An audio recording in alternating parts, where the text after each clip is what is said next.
All right, so let's revisit a time in NBA history, a very short time in NBA history, when Kawhi Leonard was the single best basketball player on the entire planet. I am referring to the 2018-2019 season, and prior to the start of that season, we all know the story. The Spurs traded Kawhi Leonard over to the Raptors in exchange for DeMar DeRozan, Jakob Poeltl, and a protected 2019 first-round draft pick. This carried over to an amazing regular season for Toronto, where they had the second best record in the Eastern Conference and also had a top 5 offense and defense, and closed it out with a championship victory.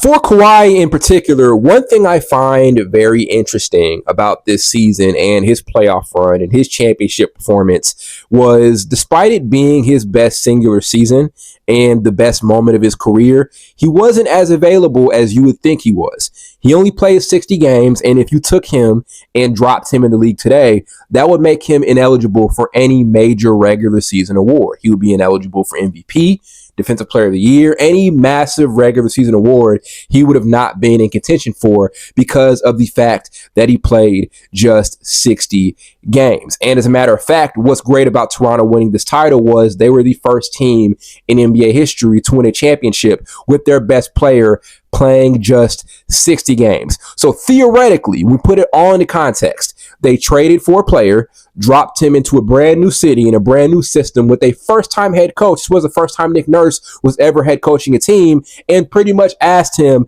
to figure it out. And he takes that situation and turns it into an NBA championship. And this is also with a ton of other new role players around him, right? Serge Ibaka, Marc Gasol is there. This is a new look Toronto Raptors team that had 60 games through regular season to figure out their chemistry and fit with Kawhi Leonard, which is a challenge for any other team. But Kawhi and the Raptors took this and turned it into an amazing championship run, beating the Warriors in the finals. And in my opinion, just one of the most significant and unique championship victories over the last 30 years. Another thing that made this run so iconic for Kawhi Leonard was the fact that he acted both as a point of attack defender while being a top offensive option. I had this conversation a ton with friends and also some people on social media.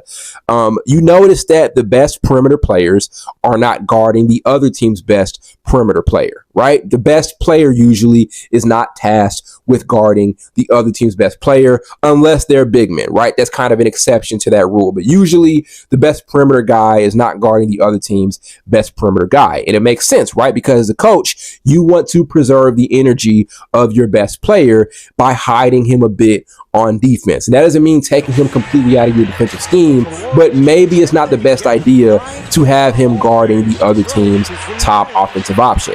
Best example of this would be Anthony Edwards back in 2024. He wanted all the smoke with Kyrie, wanted to act as his primary point of attack defender in that West Finals series against the Mavericks, and we could see in game 1, after trying to do that, he was extremely gassed. So again, it makes sense for a coach to not want their best player to guard the other team's number one offensive option. They can do it at spurts, but having him as his primary defender probably isn't the best idea.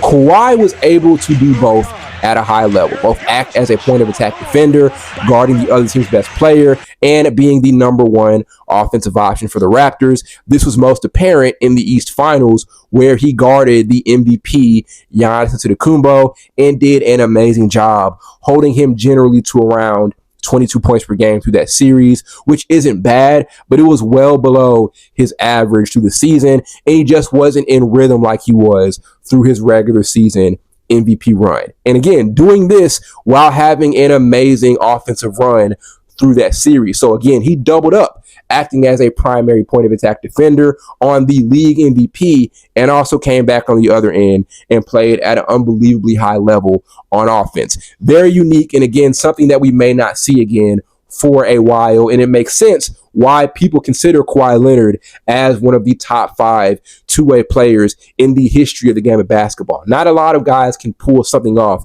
quite like this. Last thing I'll say here is I hate this narrative that the mid-range game just saw this new resurgence in like the mid-2020s with guys like SGA, because I saw Kawhi Leonard dominate through the playoffs with an elite mid-range attack the entire way through the 2019 season and postseason.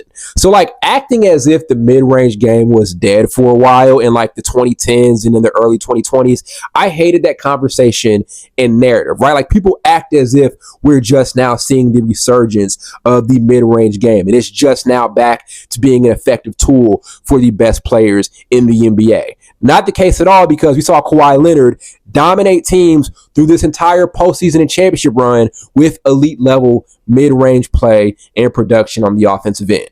Now, as we all know, after the Raptors won the title, Kawhi Leonard goes and leaves for the LA Clippers, and the rest is history from there. But still, all things considered, I think this is just one of the most unique individual playoff runs in NBA history. For one, the fact Kawhi played such a small amount of games, to him acting as this elite level two-way player, acting as an amazing point of attack defender while being the top offensive option and being the best offensive player really throughout the entirety of the NBA playoffs. And also the fact that he was able to dominate with his mid-range game in a time where people, I guess, consider the mid-range game to be dead and not as effective anymore.